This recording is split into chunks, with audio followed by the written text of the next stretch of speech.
get back to your journey because I think it's such a fascinating part of your story. So through the kindness of a man that you don't know, you end up on a bus going to San Francisco to connect with a woman that you don't know who's a friend of a cousin, that you begin this adventure. And how many people in this room would ever do something quite that brave? Okay, no hand. Okay, Nan, I know you, Nan, but you're a fighter pilot, so you do big things all the time. I need to see you. But so you begin this journey. Did you have any idea how long the bus trip would be? How big this country was? I brought a world map. Okay, so you knew. So I saw it across the country, but I really didn't know. I didn't know. So that's why I fell asleep, because I was exhausted. First of all, I didn't eat for 3 days. I would drink water periodically when the bus would stop at the bus stations. But also, I suffered because the bus would stop only for, it has 47 stops, can you imagine, and stop only for 5 minutes, and there is 3 long and hour stops. That's it. And I was afraid to go to the restroom. I was afraid to miss my bus. And that was really hard for me. And of course, I couldn't imagine there is lavatory on the bus. But, you know, when a stranger called this woman in California and she said, "You have a guest coming to stay with you from Russia." She said, "Oh, no guest. And I don't have any friends coming from Russia." Surprise. Surprise. Surprise. But you did connect. But I understand when you landed at your destination, which was San Francisco, you didn't get off the bus. I was supposed to be in Sacramento, and I fell asleep last minute. And the bus driver, "Wake up." I don't speak any word of English, I understand. And I look, and the bus was empty. I was just about to cry. I was just about to cry. And he said, "It's last stop." And it's 11 p.m. on December 21st on Mission Street. In San Francisco. San Francisco. And you're supposed to be in Sacramento. Yes. And it was raining. And I had fur hat, mittens that my mother needed for me. And I look like I'm coming just from Alaska. You know, I look, warm boots. And I don't want to leave the bus, but he said, "This is last stop." And I always like this quote by Charles Beard, who said, "When it's dark enough, you can see stars." Oh, that's a great analogy. So you got off the bus. What did you do?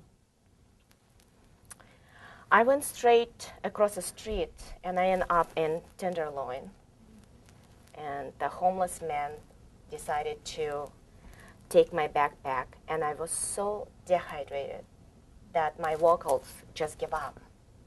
No squeak came out of my mouth. And I let him to take my backpack. And someone called the police. I was so lucky. And the police station was within a mile in that district. And I actually took a bus last month to go back. And I found a place where I had soup for homeless people. And it was so tasteless that even then, not eating for 3 days, I had only 1 bite. You're just, I think, overwhelmed at this point from exhaustion and fatigue. So did you end up making your way from Sacramento to San Francisco? Did you make it? No, I had no money, so I ended up staying in San Francisco. And just generosity of people that helped me. First 6 months, I never slept in bed. I slept on floors with children.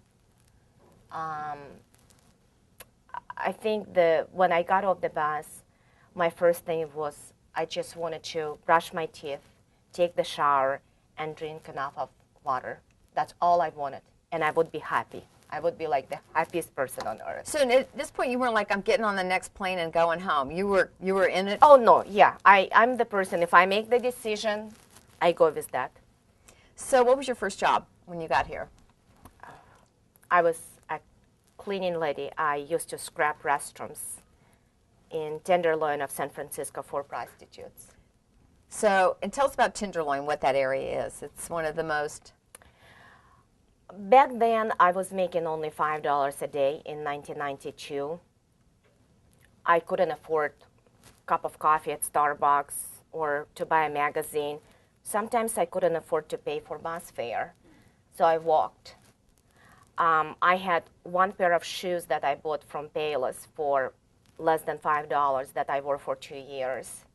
I had one pair of leggings and one T-shirt, and the rest, it was what people would give me. I found some old pictures. My mom said, "You look like a man." I said, "Well, someone give me a man's jacket." I wore a man's jacket. So your first job was you were cleaning bathrooms in restaurants. Correct. Were hookers. Correct. But you told me at the time when we talked that you were the best restroom cleaner that anybody, which I like that. You know, if you're going to have a job, no matter what it is, do it really, really well. I think I was so, I was obsessed because that was my first job ever because I was a student back in St. Petersburg, in Leningrad. And here I am, I got the job, $5 to me. I mean, it's something, you know, it's better than nothing. So I saw these bathrooms, they were just gross. And when the woman came back, she said, "Holy smoke, this is like a new bathroom." I mean, I cleaned everything, I scrapped everything. I probably scrapped for 4 hours, and they only paid me for an hour. But it was the best job and the best cleaner. Yeah, I did, and that's what my grandmother told me. Whenever you do, you just do the best you can. Doesn't matter washing dishes, reading books, writing letters, being at school, you just do your best at that moment. I just think your story is so inspiring that way. I wasn't depressed, you know why? Because I knew this is not the job I'm going to do for the rest of my life.